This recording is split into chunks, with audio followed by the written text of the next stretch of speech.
En 1963, le président John Kennedy prend d'importantes mesures. Il signe avec l'Union soviétique le traité de Moscou qui interdit les essais nucléaires et soutient les positions gouvernementales en faveur des droits civiques pour les Noirs défendus par Martin Luther King. À l'occasion d'une tournée européenne triomphale, Kennedy confirme sa stature internationale et son image de défenseur des libertés. Le 26 juin, à Berlin, 2 ans après la construction du mur, il réaffirme son hostilité au régime communiste. Tous les hommes libres, où qu'ils soient, sont des citoyens de Berlin. Et c'est pourquoi, en homme libre, je suis fier de dire « Ich bin ein Berliner ».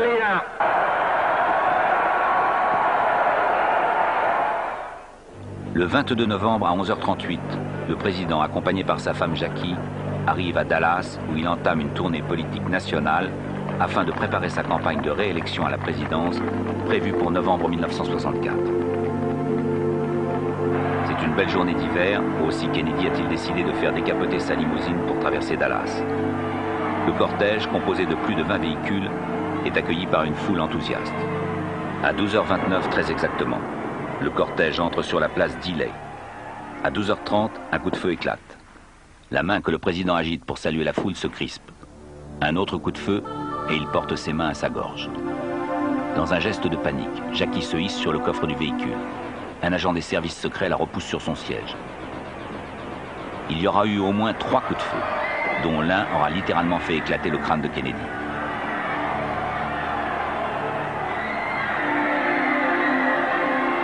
Pendant que la voiture présidentielle fonce vers l'hôpital, l'un des motards de la police, Baker, se précipite dans un dépôt de livres scolaires d'où il pense que les coups de feu sont partis. Arrivé à la cafétéria du 2e étage, Baker interpelle un certain Oswald. Mais ses soupçons s'envolent quand il apprend que l'homme est un employé du dépôt. Ce dernier en profite pour regagner discrètement son domicile. Au service traumatologique de l'hôpital, les médecins mettent tout en œuvre pour tenter de ranimer le président. Mais un neurologue constate le décès à 13h. Il est 14h38 quand, à bord du Boeing présidentiel, le vice-président Johnson prononce le serment qui fait de lui le nouveau président des États-Unis. À sa gauche, Jackie Kennedy porte encore son tailleur taché par le sang de son mari, dont la dépouille s'envole avec elle pour Washington. Mais revenons quelques minutes en arrière. À 13h15, Tippit, un agent de police, a entendu l'appel général diffusant la description d'un suspect et interpelle un jeune homme dans la rue. Il n'a pas le temps de vérifier son identité que le suspect là-bas et s'enfuit. Peu après, un commerçant remarque un jeune homme qui se précipite dans un cinéma. Ce dernier est très vite arrêté par la police et interrogé pour le meurtre de Tippit, puis inculpé pour l'assassinat de Kennedy. Il se nomme Lee Harvey Oswald. Le lendemain matin, la découverte d'une facture prouve qu'Oswald est le propriétaire du fusil retrouvé au 6e étage du dépôt de livres. Entre-temps, la dépouille de Kennedy arrive à l'hôpital Bethesda de Washington, où une nouvelle autopsie est pratiquée.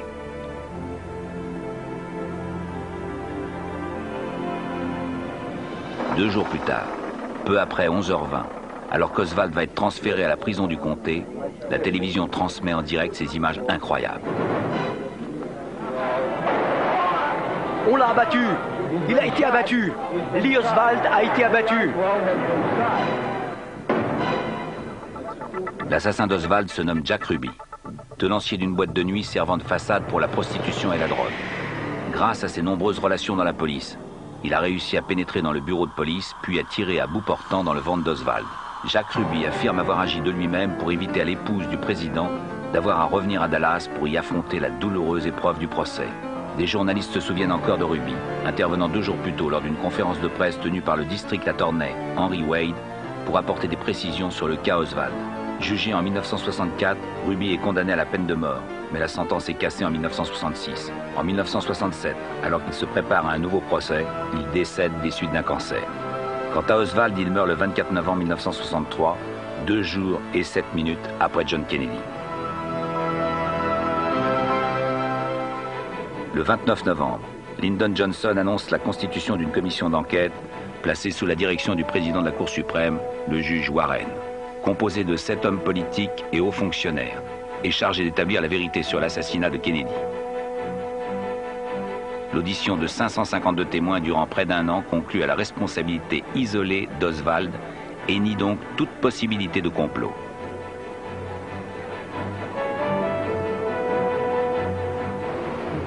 Avec l'aide du FBI, la commission Warren organise des reconstitutions de l'assassinat et confirme qu'Oswald a tiré 3 fois, qu'il lui a fallu pour tirer entre 5 et 6 secondes et au moins 2 secondes pour charger son fusil et faire feu. Quand il passe devant l'immeuble du dépôt de livres, le cortège officiel ne roule plus qu'à 20 km/h. Du haut de son 6e étage, caché derrière des piles de carton, Oswald tient là une cible parfaite. Pourtant, le premier tir manque sa cible. Oswald tire alors une nouvelle fois, visant juste à droite de la colonne vertébrale de Kennedy. La balle frappe le président dans le dos, ressort par la gorge, puis transperce le dos du gouverneur du Texas, Connally, assis à l'avant de la limousine, lui fracasse le poignet droit et finit sa course dans sa hanche. Selon la thèse du tireur unique, une même balle a donc traversé successivement les 2 corps. Le 3e tir atteint le président à l'arrière du crâne et lui cause une blessure fatale. L'homme s'effondre et glisse en sang sur les genoux de sa femme qui hurle « Mon Dieu, ils ont tué mon mari ».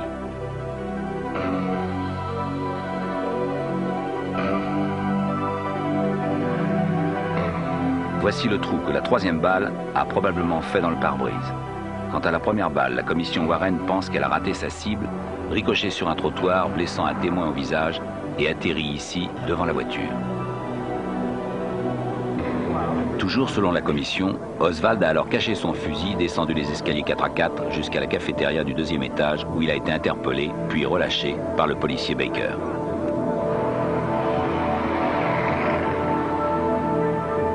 Au moment où la police découvrait l'arme, un fusil à lunettes qu'il avait acheté 8 mois plus tôt sous un faux nom, Oswald quittait l'immeuble.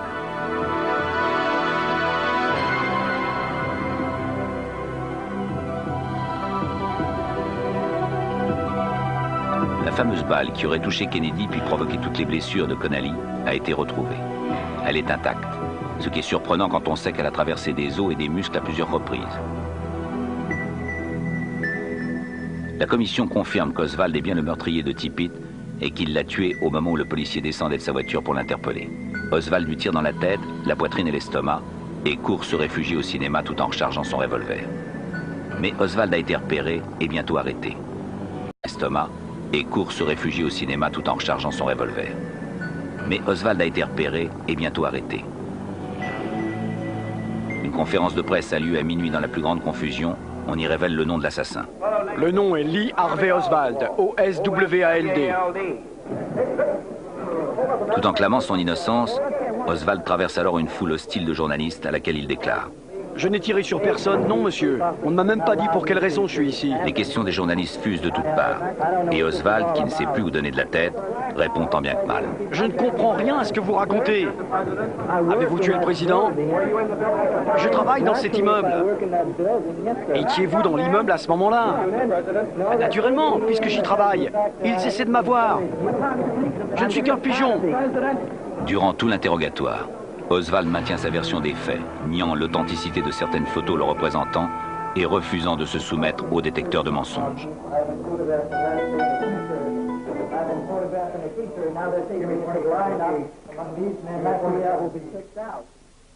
Oswald est né à la Nouvelle-Orléans en 1939. Plutôt bon élève à l'école primaire, il lira Marx à 15 ans et deviendra un révolutionnaire.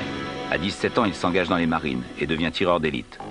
Affecté au Japon en 1957, il commence à étudier le russe. En 1959, il quitte les marines, part en Russie où il se marie en 1961, puis revient vivre au Texas avec sa femme en 1962. Prenant cette photo pour preuve, la commission Warren affirme qu'Oswald y devient un militant révolutionnaire. Une autre photo le montre en train de distribuer des tracts pro-castristes.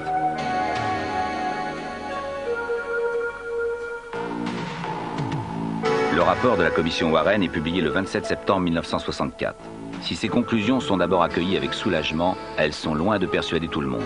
Garrison, le procureur de la Nouvelle-Orléans, sera l'un des premiers à mettre en évidence les incohérences des conclusions de la commission. Il pense que l'assassinat de Kennedy est un complot monté par des éléments dissidents de la CIA. J'estime que la commission Warren s'est trompée et que la preuve en sera bientôt faite. Très vite, Garrison est suivi par d'autres experts qui révèlent toutes les incohérences du scénario présenté par la commission. Fort de ses soutiens, Garrison demande la réouverture de l'enquête.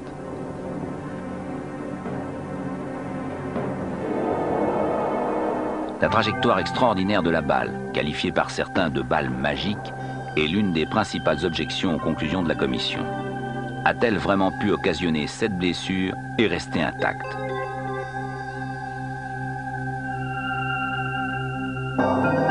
D'autre part, même un tireur d'élite chevronné aurait été incapable de faire feu et recharger son arme 3 fois en moins de 7 secondes. D'autant que le viseur du fusil retrouvé dans le dépôt de livres était défectueux. Il y avait donc forcément un second tireur, probablement placé face à la voiture. Pour ne pas en arriver à cette conclusion, dérangeante puisqu'elle accréditait la thèse du complot, les conclusions de la commission sont totalement muettes sur ce sujet.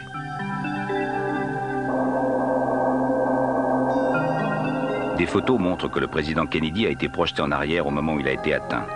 Pour les experts en balistique, cela signifie qu'il a été touché de face. Les adeptes de la version d'un tireur isolé expliquent quant à eux que le corset que Kennedy portait pour ses douleurs dorsales lui a maintenu la tête en arrière, et ce, malgré la direction contraire du tir. Mais si tel était le cas, pourquoi les 2 motards qui suivaient le président ont-ils été couverts de son sang? D'autre part, plus de 50 témoins se sont présentés pour dire qu'ils avaient entendu des coups de feu ou vu de la fumée en provenance de ce monticule herbeux situé devant la voiture. À l'hôpital, l'examen du corps de Kennedy confirme que sa blessure à la gorge a bien été causée par une balle entrante et donc par un tir venant de face.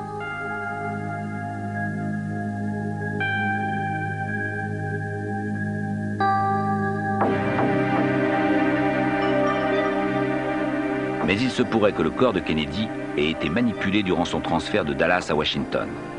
En effet, les médecins légistes de Dallas ont relevé un impact sur la tête beaucoup plus petit que celui observé par les médecins militaires de Washington. D'ailleurs, le corps de Kennedy enveloppé de drap à Dallas arriva à l'hôpital de Washington dans un sac en caoutchouc gris. L'incertitude plane également sur les activités d'Oswald à la Nouvelle-Orléans. Était-il un agent de la CIA infiltré dans une organisation pro-castriste? Était-il un agent à la solde du KGB? Ou un simple militant pro-castriste, comme le stipulent les conclusions de la commission?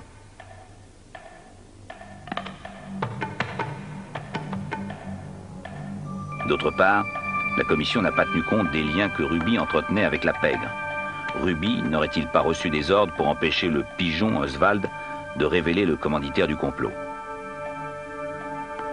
En 1976, plus de 80% des personnes interrogées ne croyaient pas à la thèse du tireur isolé. Poussé par la pression populaire, le Congrès met sur pied une commission d'enquête parlementaire sur les assassinats.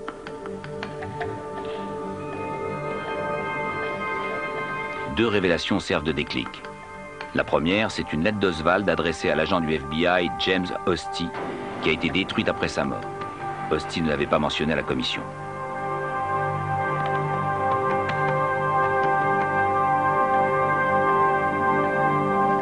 La seconde fut la découverte de l'implication de la CIA dans plusieurs tentatives d'attentats contre Fidel Castro, révélant la présence d'éléments incontrôlables au sein de cette agence gouvernementale. Gerald Ford, membre de la commission Warren, déclare à la nouvelle commission d'enquête que s'il avait eu connaissance de ces informations, la commission dont il faisait partie aurait élargi son champ d'investigation.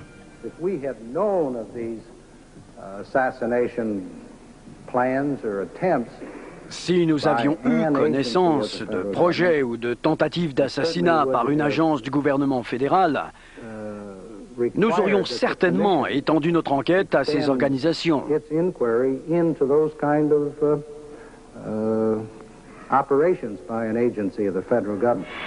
Oui, il y a bien eu un quatrième coup de feu, conclut la commission parlementaire dans son rapport de janvier 1979, en s'appuyant sur l'analyse des enregistrements effectués par des micros de la police de Dallas.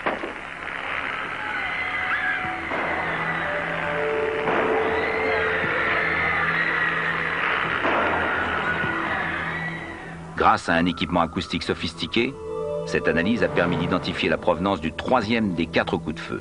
Celui-ci est parti du monticule herbeux.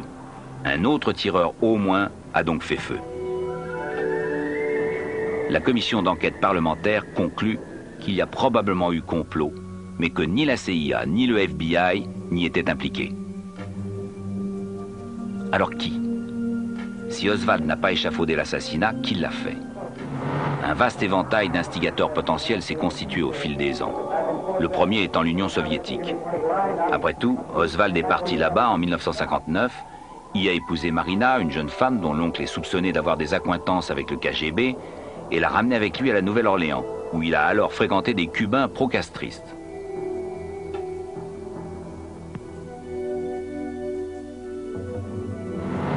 Sur cette photo, il brandit un fusil et une publication marxiste. Mais Oswald a déclaré à la police de Dallas qu'il s'agissait là d'une photo truquée, ce que soutinrent de nombreux experts prenant pour preuve les directions contradictoires des ombres sur son visage et sur le sol.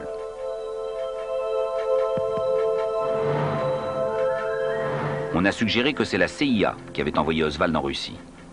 Peut-être était-il alors l'une de ses taupes. Une chose est sûre, lorsqu'il était à la Nouvelle-Orléans, Oswald fréquentait des gens travaillant pour la CIA. Parmi eux, Guy Bannister, un ancien agent du FBI dont Oswald utilisait l'adresse pour les activités du comité de Cuba, et le pilote David Ferry, qu'Oswald connaissait depuis l'adolescence et qui réalisait des missions à Cuba pour la CIA.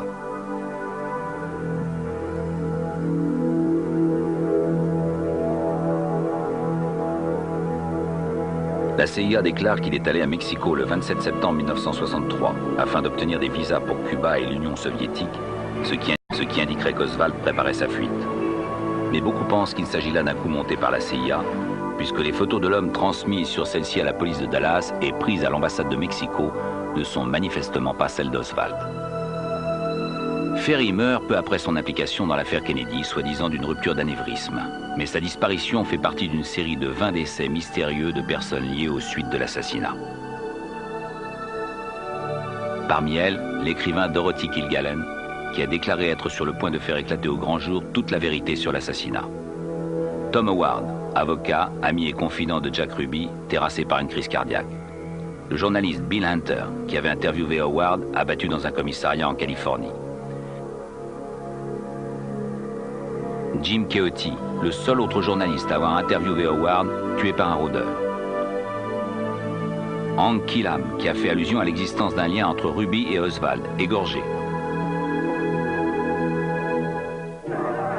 L'éventualité d'un complot devient plus crédible encore si l'on considère que John Kennedy et son frère Robert n'étaient pas les héros populaires qu'a bâti la légende. Le père du président, Joseph, et le clan des Kennedy tout entier suscitaient beaucoup de méfiance car ils étaient considérés par beaucoup comme des arrivistes. Le père a fait jouer de nombreuses relations et dépensé des millions pour qu'il gagne la présidence. Néanmoins, il ne fait pas de doute que John était un orateur habile doté d'un certain charisme et qu'il incarnait le nouvel esprit de l'Amérique. À l'automne, nous mènerons la lutte au nom du peuple et nous gagnerons.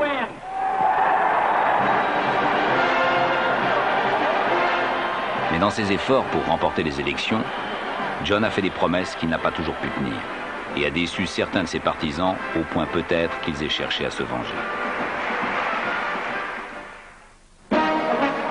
Kennedy avait fait la promesse de régler le problème de Cuba pour que les réfugiés puissent rentrer chez eux.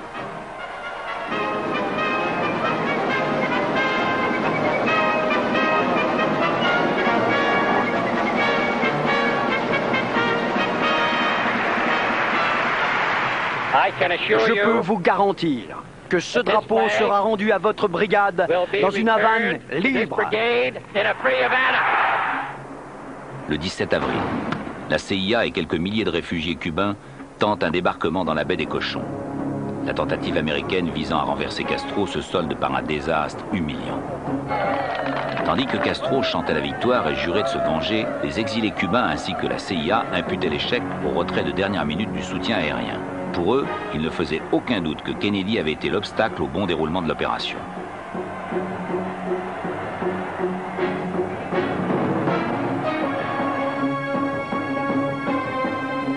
Quelques mois plus tard, Kennedy fera preuve de fermeté dans la crise des fusées. Les soviétiques étaient en train d'installer des rampes de lancement de missiles nucléaires à Cuba. Cette fois, le jeune président ne commet pas d'erreur. Il est déterminé à faire retirer les engins soviétiques.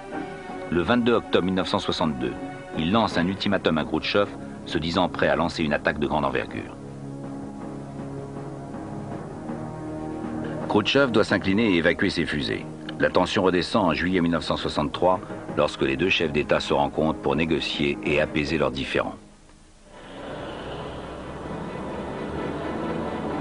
Les sudistes d'extrême droite étaient certainement les plus hostiles adversaires du président. Non seulement Kennedy a une attitude plutôt souple à l'égard du communisme et est en faveur des droits civiques pour les Noirs, mais le président a réduit les crédits d'impôt sur les gisements pétroliers et a congédié leur héros militaire, le général Walker, pour avoir distribué des tracts d'extrême droite à ses troupes. On pense également que Kennedy ne gardera pas Lyndon Johnson, l'un des hommes politiques les plus influents du Sud, comme vice-président aux élections de 1964. L'amplitude du ressentiment de certains sudistes apparaît dans ce prospectus distribué juste avant l'arrivée de Kennedy à Dallas.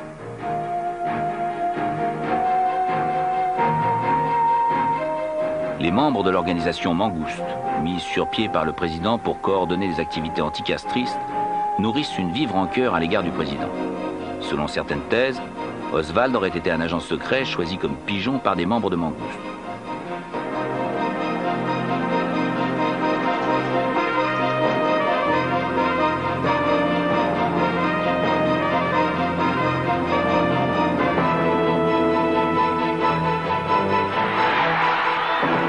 Parmi les ennemis de Kennedy, on peut encore citer la mafia qui ne recule devant rien quand ses intérêts sont en jeu.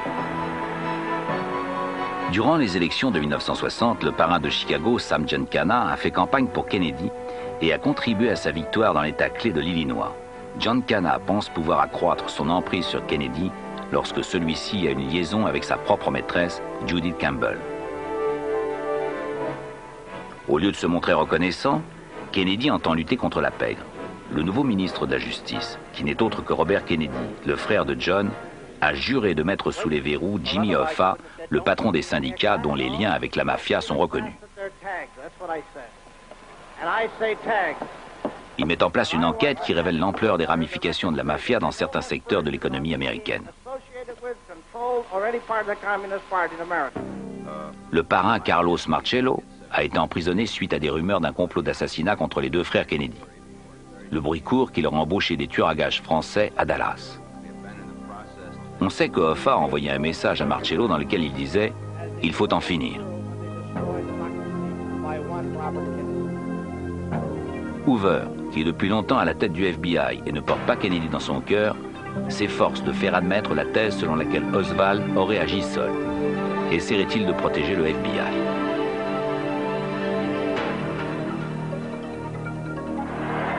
La théorie du tireur isolé soutenue par la commission Warren est complètement discréditée par toutes les incohérences qui surgissent de l'enquête.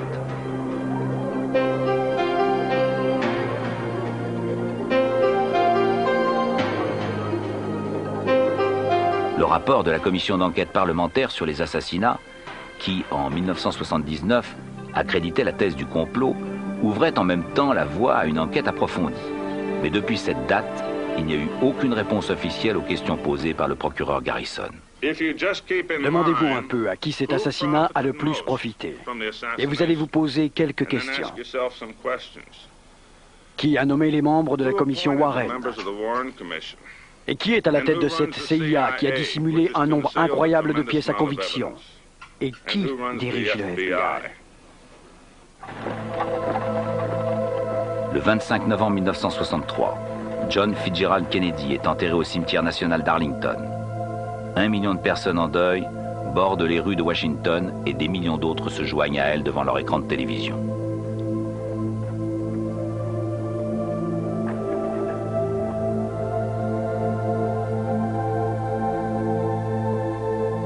Ce jour-là, les plus grands espoirs d'une génération se sont envolés.